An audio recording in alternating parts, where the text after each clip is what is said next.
Yo, what is going on today, YouTube? Hope you guys are doing fantastic.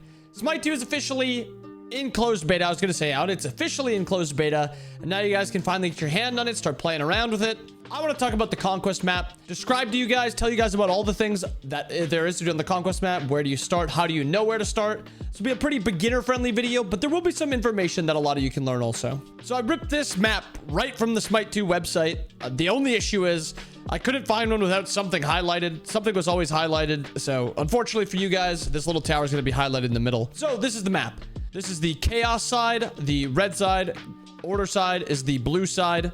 Very easy to start. I'm going to tell you guys where each role goes also, because that is something that people are still getting very used to. The easiest way to tell where you're supposed to go is look at the color buff on that side of the map. The purple buff is the duo side of the map, and the blue buff is the solo side of the map. Support and ADC go to this lane. Solo lane goes to this lane. Mid lane obviously goes here, and jungler is jungling. For those of you that are new also, it's probably a little confusing trying to figure out what these buffs do and who's supposed to take them. Well, let me help you out.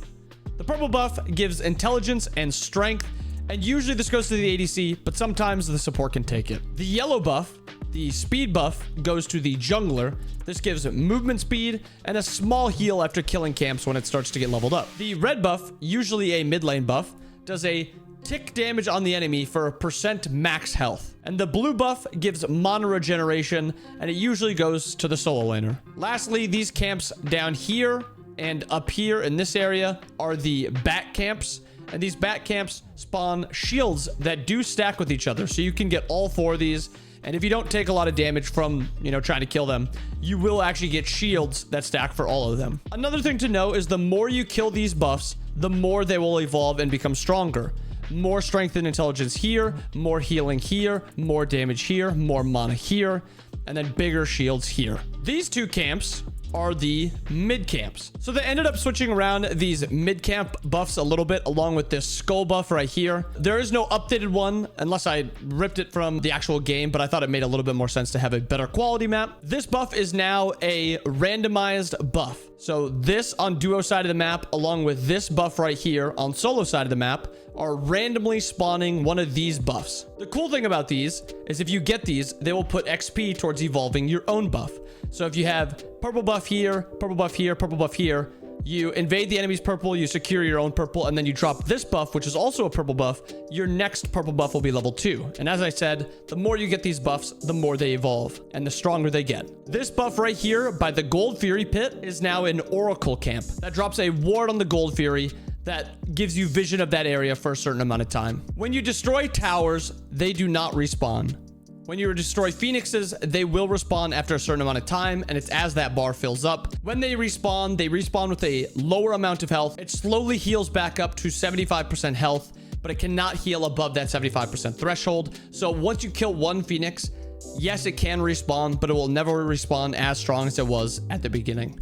On these sides, all 4 of the corners of the map are teleporters. These teleporters spawn you to the opposite side of the map, flipped. So if you use this one, you teleport over here. If you use this one, you teleport here. And if you use this one, you teleport here. This one, you teleport back. There's a 30-second cooldown on these, so feel free to abuse these. Make a play in duo lane, teleport over to solo lane, maybe make a play here, and then teleport back. You will very rarely miss a wave because it's such a short cooldown. On the solo side of the map, right in this area, spawns a little platform. In this platform, you can interact with it and actually buff up your next wave of minions if the enemy doesn't come over and also interact with it. So how it works is you're kind of fighting over this area. If you interact with it, it starts charging up till it's fully complete. If it becomes fully complete, your next wave is buffed. If they walk in and interact with it, then they will also start taking over. And if it fully completes with theirs, they get the next buff spawn. But they cannot interact while you are hitting them, and it takes 3 seconds for them to interact. So if they are trying to steal it from you, just hit them and they can't interact with it. A new thing for the closed alpha is there's a roaming naga camp. The roaming naga camp is a naga that it's slightly weaker than Gold Fury, and then it's a lot weaker than Fire Giant. And if you kill it, one person can pick up a naga assault buff. What this buff does is it spawns 2 nagas on you. to help you tank objectives or towers. It also does a little bit of damage, but it's mostly just for tanking. It really doesn't matter who takes these. You just want whoever is hitting the objectives to take them. Usually I try to take it just because I know what I want to do with it, no matter what role I'm playing. But I think junglers are usually going to be the best with these, or supports. Next up, the Gold Fury spawns right here on duo side of the map in this pit. Gives you gold. I love gold. Once it dies, it respawns and it gives you gold again the second time. The third time, however, though, it spawns an Ancient Fury. This Ancient Fury, if killed, disables all enemy towers and phoenixes. If my team is this order side team, we kill the Ancient Fury, all of these towers and phoenixes that are still alive will all be disabled, meaning we can just walk in and start hitting it. Lastly, the most important objective on the entire Smite map.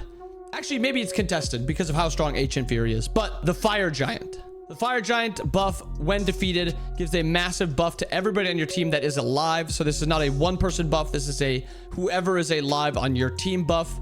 If an ally is dead, spawning in 3 seconds, you kill it. That ally will not get it when he spawns. Only those that are on the map when the Fire Giant is killed. And it gives you strength, it gives you intelligence, and it gives you HP 5. Also gives you extra damage on towers and phoenixes.